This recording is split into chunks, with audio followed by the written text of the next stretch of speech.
Welcome to another edition of From the Front Lines, where we discuss both the day-to-day and one-of-a-kind issues facing real estate managers.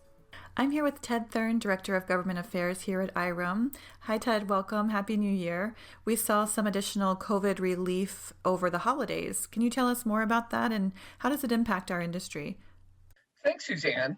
As members may know, over the last several months, IREM's Government Affairs team has been in contact with Congress and the administration, along with our coalition partners, to advocate for the property management industry. On December 21st, Congress passed a COVID relief package, and the bill was signed by President Trump on December 28th. The bill also includes an omnibus spending bill for fiscal year 2021. I would like to address some of the major provisions in the bill affecting our industry. Also, members can find a summary of the bill on our IREM COVID-19 webpage.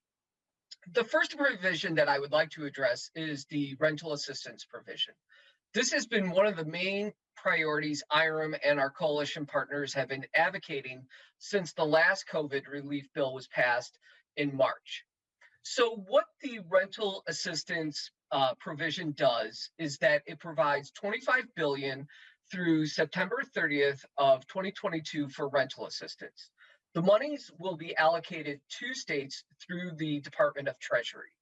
State allocation will be based on population, but no state will receive less than $200 million. Also, it allows landlords to apply for funds on behalf of tenants. Jurisdictions or state jurisdictions are required to use no less than 90% of the funds for rental payments and are encouraged to prioritize rental and utility arrears. Jurisdictions are also directed to prioritize households that are currently unemployed and have been unemployed for 90 days, as well as households earning 50% of area median income, or AMI, and below. However, they're not required, they are just directed. Importantly, the measure bases qualifying income on the income the household is receiving at the time of application for assistance and not their prior income. Despite this preference, jurisdictions do have some flexibility to serve those with incomes up to 80% of AMI and can establish additional criteria. So states will have flexibility of how they want to allocate those funds. Beyond those guardrails, like I said, states and localities will have the flexibility, and rental assistance will not be included in the recipient's income for federal tax purposes. What the legislation also includes is that it extends the CDC eviction moratorium through January 31st of 2021. So the mechanics of the moratorium remain unchanged and continue to require that residents submit a signed declaration of COVID-related hardship to qualify for the protection. Just to refresh members their memories, that the tenant must provide the landlord with a document in writing that states the following. One, that they have used all efforts to obtain government assistance for rent. Two, they earn no more than $99,000 in income for a single filer, or $198,000 if filing jointly. Three, they're unable to pay the full rent due to loss of income, loss of work, or medical expenses. Four, they are making best efforts to make a timely payment.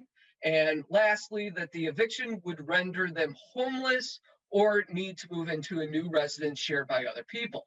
Now, members can download the eligibility criteria. It is on our IREM COVID webpage. Also, we just want to let you know that we will continue to advocate and educate policymakers that the eviction moratoriums do nothing to address renters' financial issues and actually exacerbate them. We will continue to communicate any new developments regarding the CDC eviction moratorium to members once they become available to us. Another provision that is important to the industry is that the relief bill provides $284 billion in additional funding to the Paycheck Protection Program, or the PPP program. So it allocates those funds to the PPP loans and $20 billion for the Economic Injury Disaster Loan, or the EIDL grants. So a few more provisions regarding this program. Certain eligible businesses may receive a second draw of the PPP loan up to $2 million if they have 300 employees or fewer, and saw at least a 25% drop in gross receipts in 2020 to a comparable quarter in 2019. The maximum loan amount a business can get for both first and second draw is $10 million within 90 days. PPP borrowers who receive less than $150,000 may submit a one-page forgiveness form online certifying their compliance within the program requirements. It also extends the PPP covered periods. It's basically the 8 or to 24-week period from which borrower has to use their PPP funds through September 30th of 2021. It also expands expenditures for PPP funds to cover purchasing for PPE, or protective equipment, for employees. Also, something that we've been advocating for with our organization and coalition partners, something that is in the new bill that wasn't in the last COVID relief bill, is that 501c6 organizations can access PPP funds if they have the following conditions. If they have less than 300 employees, they do not receive more than 15% of their receipts from lobbying activities, and lobbying activities do not comprise more than 15% of their activities, and the cost of their lobbying activities of the organization did not exceed $1 million during the most recent tax year, and that these funds cannot be used for lobbying activities of any kind. So really good news for 501c6 organizations. Also, the bill includes, as you may have heard, there was a lot of discussion about this regarding unemployment assistance. So it extends the maximum number of weeks individuals may receive unemployment benefits from 39 weeks to 50 weeks. It adds $300 of federal unemployment assistance through March 14th of 2021. It also adds an extension of the federal unemployment program that supports gig workers through April 5th of 2021. And also, again, a lot of discussion on this.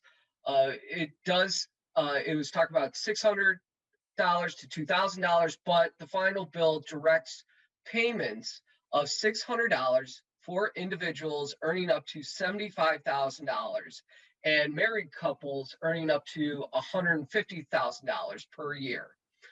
Each child dependent is additionally eligible for $600. One of the last provisions that I'd like to address that I think is important to our members are some of these tax extender provisions. So it does include an exclusion from income for mortgage debt forgiveness is extended, I should say, for 5 years through 2025, but the maximum amount is reduced from $2 million to $750,000.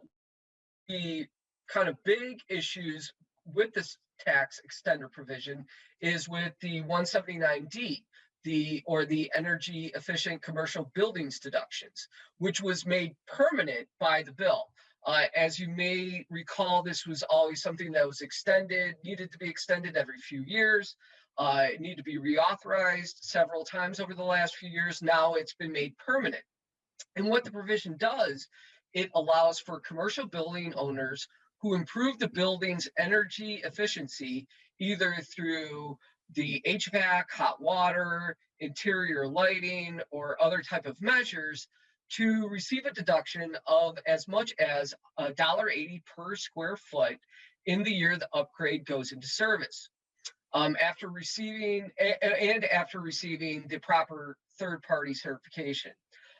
It's available both for new construction and retrofits, and does not favor any particular method of conserving or reducing energy use. So you have a lot of flexibility of how you go about implementing or the construction with those energy saving devices.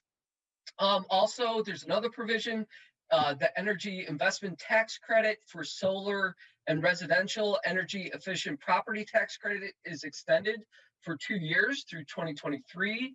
The mortgage insurance premium deduction is extended for another year through 2021. The energy efficient homes credit is extended for 1 year, again through 2021.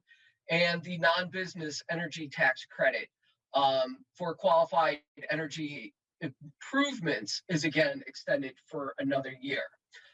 So those are some of the major provisions that I wanted to address through the bill for you today. These are some of the ones that mostly affect, or directly affect, I should say, the real estate property managers.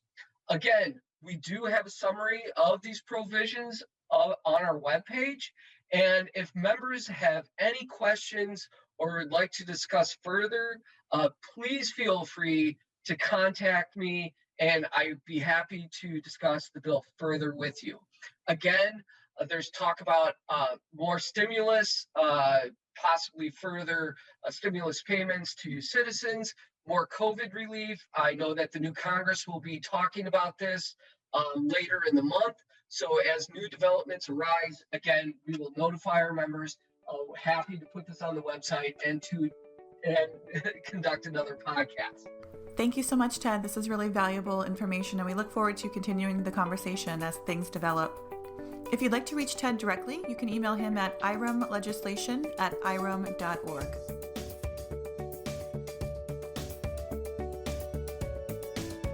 Visit irem.org for more knowledge to take on real estate management's most dynamic challenges. That's www.irem.org.